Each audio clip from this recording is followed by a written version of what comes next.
there's a lot of Rem fan art that's been posted on Reddit, and I guess by that assumption, there's a lot of Rem fan art that's been produced. And the response, the answer why there's so much Rem fan art is actually fairly simple. It's just simulacra, as a result of the fact that Rem seems to be really the only sort of fighting girl that really exists in ReZero. Now, when I say fighting girl, I'm using it in the context of Tamaki Saito's term of the beautiful fighting girl, which is sort of this girl that Saito goes into a lot more detail than I do, and I would recommend that you read his book. But essentially, Rem sort of fulfills this position as this incredibly beautiful.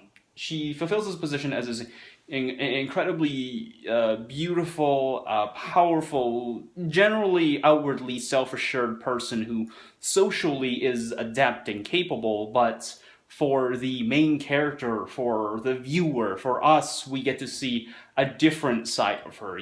This sort of powerful, sometimes mama bear figure who, at in the instance where she lets her guard down, you get to see this sort of soft, motherly girlfriend vibe that she sort of gives off, and that's part of the reason why a lot of people sort of feel gravitated towards Rem, because there's this sense of increased duality, because she feels much more fully formed than a lot of the other girls that are in ReZero. Whereas, a lot of people have been making these sort of connections to Hestia. Hestia, I think people have just been making it simply because her character design is wacky.